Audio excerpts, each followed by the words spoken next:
दोस्तों, कैसे हैं आप सभी लोग। आशा है आप लोग बहुत अच्छे होंगे और अपने जीवन में काफ़ी खुश होंगे, प्रसन्न होंगे। तो दोस्तों, स्वागत है आप सभी का आपके अपने ही चैनल जिसका नाम है ज्ञान मंत्र, और जहां हम लोग करते हैं कुछ ज्ञान की बातें। प्यारे दोस्तों, आज हम सभी लोग यथार्थ गीता के कुछ और श्लोकों को पढ़ेंगे। इसके पहले यथार्थ गीता के कुछ श्लोक और उसके अर्थ को हमने पढ़ा और समझने का प्रयास किया। आगे का यही क्रम चलता रहेगा और हम लोग यथार्थ गीता के सभी श्लोक और उसके अर्थ को जानने समझने का प्रयास करेंगे। तो चलिए दोस्तों, बिना देर किए बढ़ते हैं यथार्थ गीता की तरफ। अन्ये च बहवः शुरामदर्थे त्यक्तजीविताः नानाशस्त्रप्रहरणाः सर्वे युद्धविशारदाः। और भी बहुत से सूरवीर अनेक शस्त्रों से युक्त मेरे लिए जीवन की आशा को त्याग कर युद्ध में डटे हैं। सभी मेरे लिए प्राण त्यागने वाले हैं, किंतु उनकी कोई ठोस गणना नहीं है। अब कौन सी सेना किन भावों द्वारा सुरक्षित है, इस पर कहते हैं अपर्याप्तं तदस्माकं बलं भीष्माभिरक्षितं पर्याप्तं त्विदमेतेषां बलं भीमाभिरक्षितम्। भीष्म द्वारा रक्षित हमारी सेना सब प्रकार से अजेय है और भीम द्वारा रक्षित इन लोगों की सेना जीतने में सुगम है। पर्याप्त और अपर्याप्त जैसे श्लिष्ट शब्द का प्रयोग दुर्योधन की आशंका को व्यक्त करता है। अतः देखना है कि भीष्म कौन सी सत्ता है जिस पर कौरव निर्भर करते हैं, तथा भीम कौन सी सत्ता है जिस पर दैवी संपत्ति संपूर्ण पांडव निर्भर हैं। दुर्योधन अपनी व्यवस्था देता है कि अयनेषु च सर्वेषु यथा भागमवस्थिताः भीष्ममेवाभिरक्षन्तु भवन्तः सर्व एव हि। इसलिए सब मोर्चों पर अपनी अपनी जगह स्थित रहते हुए आप लोग सब के सब भीष्म की ही सब ओर से रक्षा करें। यदि भीष्म जीवित हैं तो हम अजेय हैं, ऐसा दुर्योधन कह रहे हैं।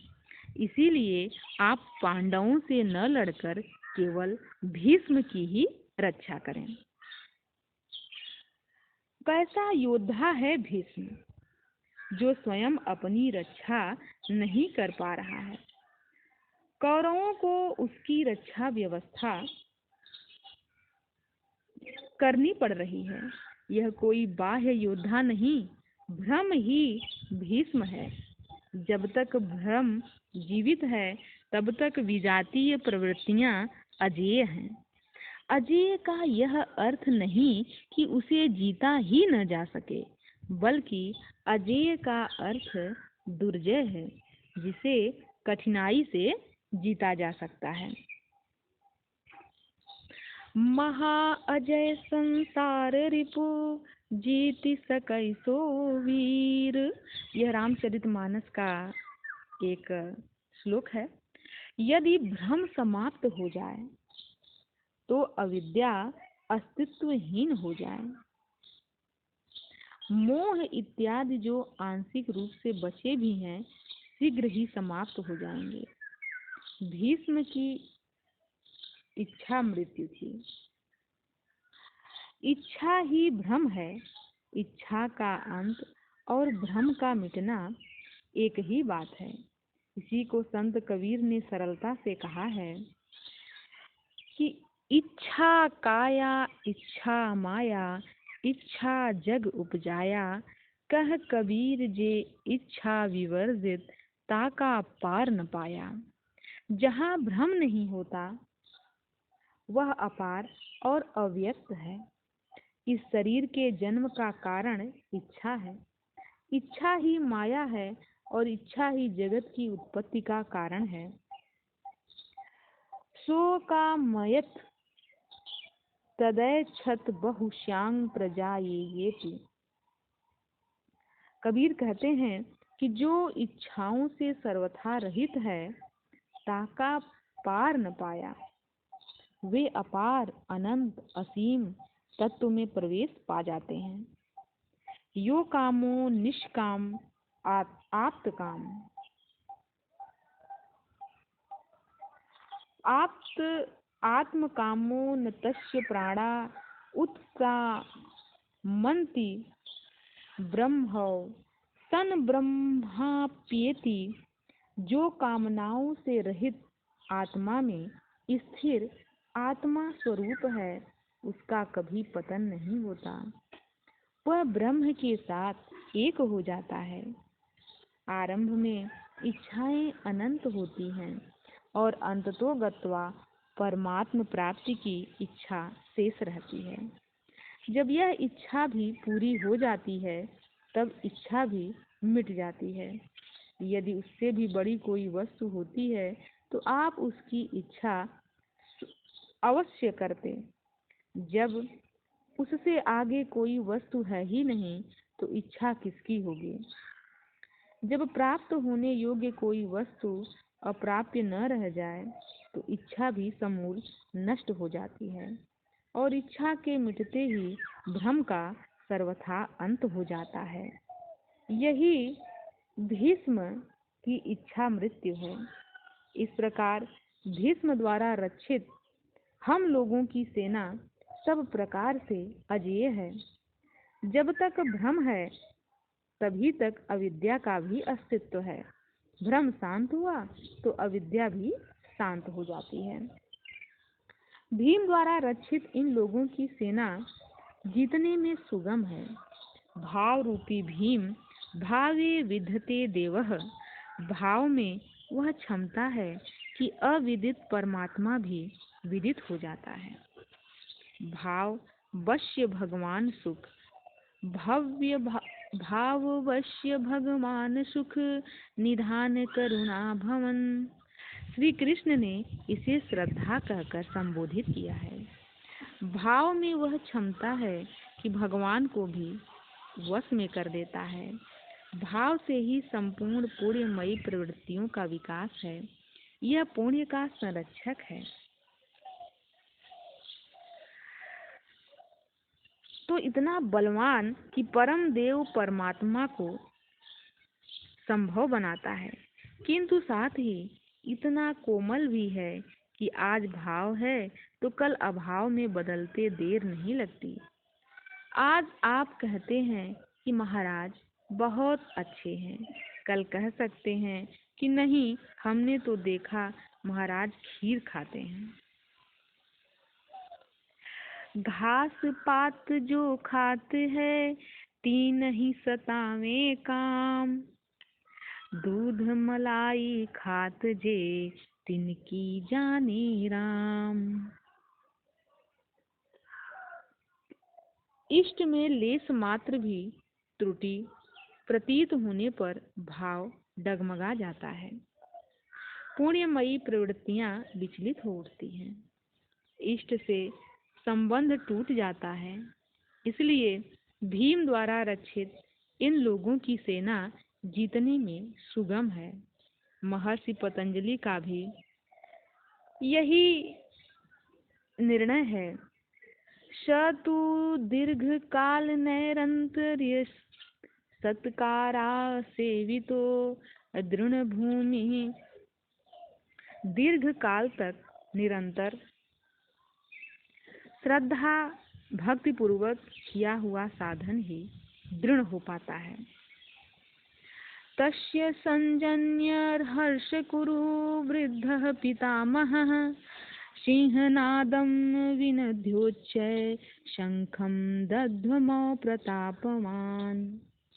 इस प्रकार अपने बलाबल का निर्णय लेकर शंख ध्वनि हुई। शंख ध्वनि पात्रों के पराक्रम की घोषणा है कि जीतने पर कौन सा पात्र आपको क्या देगा। कौरवों में वृद्ध प्रतापवान पितामह भीष्म ने उस दुर्योधन के हृदय में हर्ष उत्पन्न करते हुए उच्च स्वर से सिंहनाद के समान भयप्रद शंख बजाया। सिंह प्रकृति के भयावह पहलू का प्रतीक है। घोर जंगल के नीरव एकांत में शेर की दहाड़ कान में पड़ जाए तो रोंगटे खड़े हो जाएंगे, हृदय कांपने लगेगा। यद्यपि शेर आपसे मीलों दूर है, भय प्रकृति में होता है, परमात्मा में नहीं। वह तो अभय सत्ता है।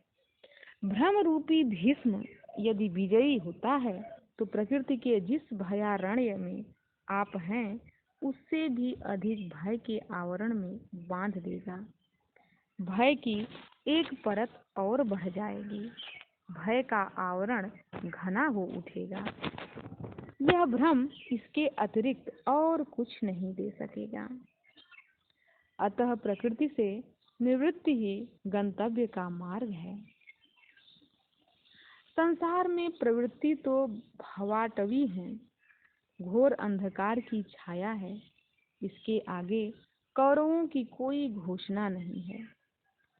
कौरवों की ओर से कई बाजे एक साथ बजे, किंतु कुल मिलाकर वे भी भय ही प्रदान करते हैं, इससे अधिक कुछ नहीं। प्रत्येक विकार कुछ न कुछ भय तो देता ही है।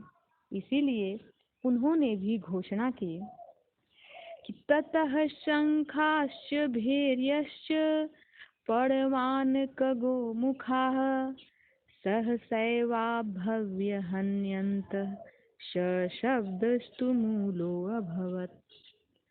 तदंतर अनेक शंख, नगाड़े, ढोल और नरसिंहादि बाजे एक साथ ही बजे। उनका शब्द भी बड़ा भयंकर हुआ। भय का संचार करने के अतिरिक्त कौरवों की कोई घोषणा नहीं है। बहिर्मुखी विजातीय प्रवृत्ति सफल होने पर मोहमयी बंधन और घना कर देती है। अब पुण्यमयी प्रवृत्तियों की ओर से घोषणाएं हुई, जिनमें पहली घोषणा योगेश्वर श्री कृष्ण की है। तो देखते हैं कि योगेश्वर श्री कृष्ण की घोषणा क्या है।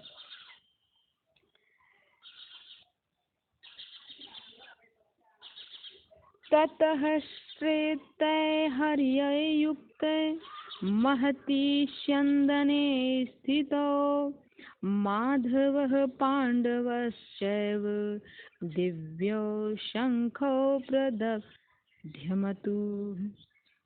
इसके उपरांत श्वेत घोड़ों से युक्त, जिसमें लेस मात्र कालिमा दोष नहीं है, श्वेत सात्विक निर्मलता का प्रतीक है, महति स्यंदने महान रथ पर बैठे हुए योगेश्वर श्री कृष्ण और अर्जुन ने भी अलौकिक शंख बजाए। अलौकिक का अर्थ है लोकों से परे। मृत्युलोक, देवलोक, ब्रह्मलोक, जहाँ तक जन्म मरण का भय है, उन समस्त लोकों से परे पारलौकिक, पारमार्थिक स्थिति प्रदान करने की घोषणा योगेश्वर श्री कृष्ण की है। सोने चांदी या काठ का रथ नहीं, रथ अलौकिक, शंख अलौकिक, अतः घोषणा भी अलौकिक ही है। लोकों से परे एकमात्र ब्रह्म है, सीधा उसके संपर्क स्थापित कराने की घोषणा है। वे कैसे यह स्थिति प्रदान करेंगे। पांचजन्यं हृषिकेशो देवदत्तं धनंजयः पौंड्रं दध्मौ महाशंखं धीम कर्मावृको दरः। ऋषिकेश, जो हृदय के सर्वज्ञाता हैं, उन श्री कृष्ण ने पांचजन्य शंख बजाया। पांचों ज्ञानेंद्रियों को पंच तन्मात्राओं शब्द, स्पर्श, रूप, रस, गंध के रसों से समेटकर अपने भक्त की श्रेणी में ढालने की घोषणा की। विकराल रूप से बहती हुई इंद्रियों को समेटकर उन्हें अपने सेवक की श्रेणी में खड़ा कर देना हृदय से प्रेरक सद्गुरु की देन है। श्री कृष्ण एक योगीश्वर सद्गुरु थे। शिष्यस्ते हम भगवन, मैं आपका शिष्य हूँ। ब्रह्म विषय वस्तुओं को छोड़कर ध्यान में इष्ट के अतिरिक्त दूसरा न देखें, दूसरा न सुने, दूसरे का स्पर्श न करें। यह सद्गुरु के अनुभव संचार पर निर्भर करता है। देवदत्तम धनंजय, दैवी संपत्ति को अधीन करने वाला अनुराग ही अर्जुन है। इष्ट के अनुरूप लगाव, जिसमें विरह वैराग्य अश्रुपात हो, गदगद गिरा नयन बहनीरा, रोमांच हो। इष्ट के अतिरिक्त अन्य विषय वस्तु का लेश मात्र टकराव न होने पाए, उसी को अनुराग कहते हैं। यदि यह सफल होता है तो परम देव परमात्मा में प्रवेश दिलाने वाली दैवीय संपद पर आधिपत्य प्राप्त कर लेता है। इसी का दूसरा नाम धनंजय ही है। एक धन तो बाहरी संपत्ति है, जिससे शरीर निर्वाह की व्यवस्था होती है। आत्मा से इसका कोई संबंध नहीं है। इससे परे स्थित आत्मिक संपत्ति ही निजी संपत्ति है। बृहदारण्यकोपनिषद में याज्ञवल्क ने मैत्रेयी को यही समझाया है कि धन से संपन्न पृथ्वी के स्वामित्व से भी अमृतत्व की प्राप्ति नहीं हो सकती। इसका उपाय आत्मिक संपत्ति है। भयानक कर्म वाले भीमसेन ने पौंड्र अर्थात प्रीति नामक महाशंख बजाया। भाव का उद्गम और निवास स्थान हृदय है, इसीलिए इसका नाम वृकोदर है। आपका भाव लगाव बच्चे में होता है, किंतु वस्तुतः वह लगाव आपके हृदय में है, जो बच्चे में जाकर मूर्त होता है। यह भाव अथाह और महान बलशाली है। उसने प्रीत नामक शंख बजाया। भाव में ही प्रीत निहित है, इसीलिए भीम ने पौंड्र प्रीत नामक शंख बजाया। महान भाव महान बलवान है, किंतु प्रीत संचार के माध्यम से। तो दोस्तों, आज हमने कुछ श्लोक और उसके अर्थ को समझने का प्रयास किया, तो काफ़ी अच्छा लगता है इन गीता के श्लोक को पढ़ने के बाद, इसके अर्थ को पढ़ने के बाद। और हमारा उद्देश्य यही होगा कि हम गीता के इन श्लोक को पढ़ें, अर्थ को जानें, और क्यों आखिर गीता के इन उपदेशों को महान बताया गया है, इस पर विचार करें, जानने का प्रयास करें। तो दोस्तों, आज की वीडियो को यहीं समाप्त करते हैं। मिलते हैं अगली वीडियो में कुछ नए श्लोक और उसके अर्थ के साथ। तो आज की वीडियो यहीं समाप्त करते हैं। तब तक के लिए धन्यवाद।